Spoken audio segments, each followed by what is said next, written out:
Evangelio según Mateo, capítulo 3. Juan el Bautista, el desierto y el inicio del reino. Hola, soy Adelmo Vázquez. Hay momentos en la historia donde el silencio termina. Siglos enteros pueden pasar sin profetas, sin voces, sin señales aparentes. Y luego, de repente, aparece alguien en el desierto. Mateo capítulo 3 comienza exactamente así. No empieza en Jerusalén, no empieza en el templo, no empieza en Roma, empieza en el desierto. Y eso ya es un mensaje, porque en la Biblia el desierto nunca es solamente un lugar geográfico, el desierto es el espacio donde el ser humano queda sin máscaras, sin ruido, sin prestigio, sin comodidad. Es el lugar donde solamente quedan el hombre y Dios. Y desde allí aparece Juan el Bautista. Un hombre extraño, vestido de pelo de camello, comiendo langostas y miel silvestre, predicando arrepentimiento. Pero Mateo quiere que entendamos algo desde el inicio. Juan no es solamente un predicador. Juan representa el final de una era y el inicio de otra. El silencio de 400 años. Antes de Juan, Israel había vivido siglos de silencio profético.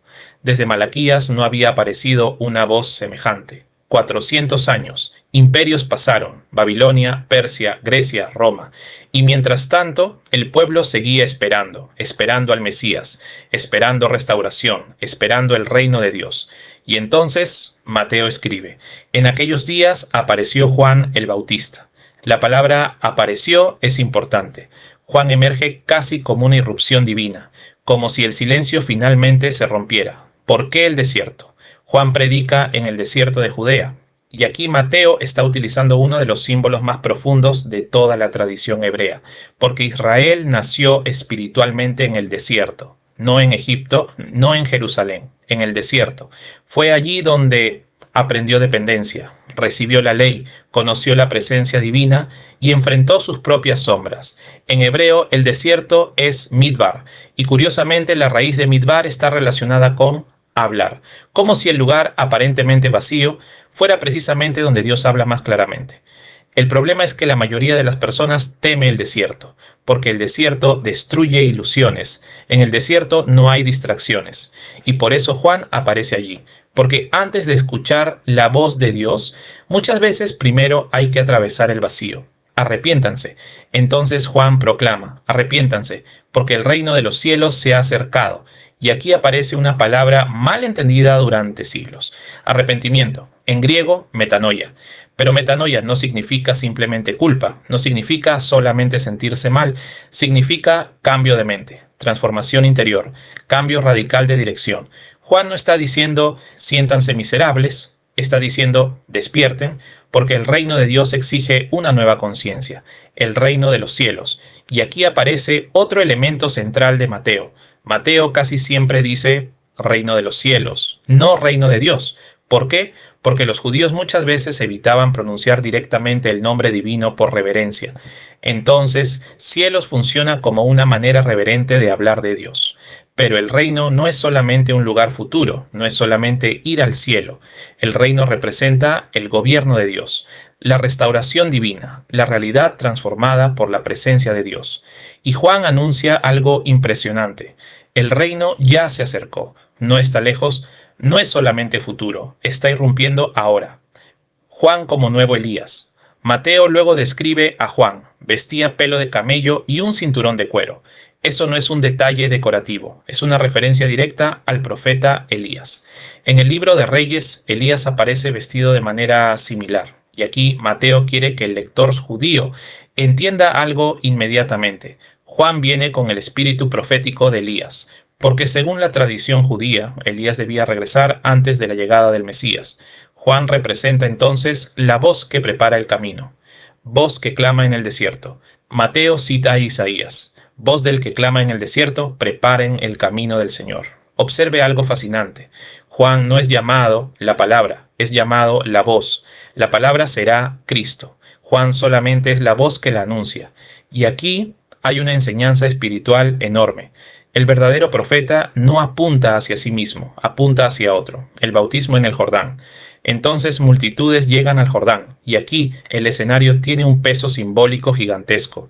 El Jordán representa transición. Israel cruzó el Jordán para entrar en la tierra prometida. Ahora Juan bautiza precisamente allí, como diciendo, un nuevo comienzo está ocurriendo. El bautismo de Juan era un bautismo de arrepentimiento, pero aquí aparece algo revolucionario.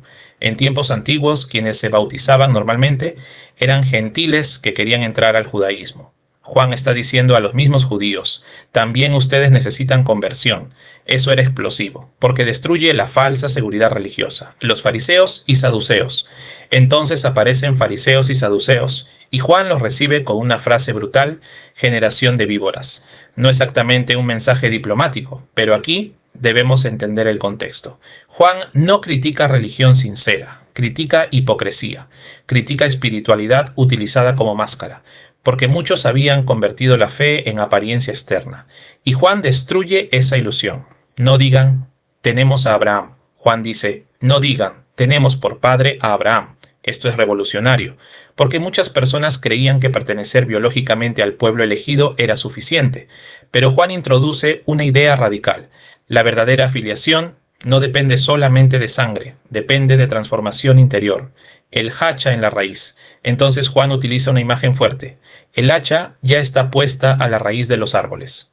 La raíz, no solamente las ramas. Juan no habla de cambios superficiales, habla de transformación profunda, porque el reino no vino a maquillar el corazón humano, vino a renovarlo desde dentro. Yo los bautizo con agua. Juan luego dice, yo los bautizo con agua, pero viene uno más poderoso. Y aquí aparece la transición central del capítulo. Juan sabe perfectamente quién es, y también sabe quién no es. Él no es la luz, solamente prepara el camino, y eso revela grandeza espiritual verdadera, porque el ego siempre quiere ser el centro. Juan no. Juan disminuye para que otro crezca. El fuego y el espíritu Juan anuncia. Él los bautizará con Espíritu Santo y fuego. El fuego en la Biblia representa purificación, presencia divina, transformación, no destrucción arbitraria. El fuego consume lo falso para revelar lo verdadero. Y aquí, Mateo anuncia que el Mesías no viene solamente a enseñar doctrinas, viene a transformar al ser humano interiormente. Jesús llega al Jordán y entonces aparece Jesús silenciosamente, sin espectáculo, sin ejército, sin corona. El Mesías entra en escena caminando entre la multitud. Y aquí ocurre algo impresionante. Jesús pide ser bautizado, pero Juan se resiste, porque reconoce algo. Jesús no necesita arrepentimiento. Entonces, ¿por qué se bautiza? El significado del bautismo de Jesús. Aquí entramos en uno de los misterios más profundos del Evangelio. Jesús entra al agua no porque necesite purificación, sino porque decide entrar completamente en la condición humana. Desciende simbólicamente al lugar donde está el pueblo. Se solidariza con la humanidad. Y aquí aparece un patrón enorme. El reino de Dios no salva desde arriba, entra, desciende, acompaña. Los cielos abiertos. Entonces Mateo escribe, los cielos se abrieron. Y esa frase es gigantesca, porque durante siglos Israel había esperado nuevamente la apertura de los cielos. La sensación era que Dios guardaba silencio. Ahora los cielos vuelven a abrirse. El Espíritu desciende como paloma. Y aquí aparecen ecos del Génesis. En Génesis, el Espíritu se movía sobre las aguas. Ahora nuevamente, agua, Espíritu, nueva creación.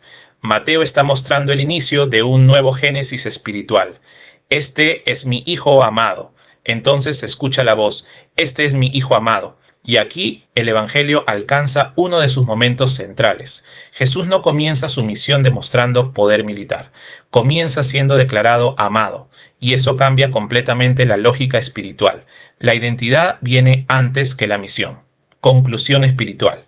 Mateo capítulo 3 es el capítulo de la preparación. El desierto prepara, Juan prepara, el Jordán prepara. Todo apunta hacia la manifestación del reino, y quizás el mensaje más profundo sea este. Antes de la revelación, siempre existe preparación interior. Antes de la voz, aparece el silencio. Antes del reino, aparece el desierto. Y quizá por eso el Evangelio comienza allí. Porque solamente quien atraviesa el desierto puede reconocer verdaderamente la voz de Dios.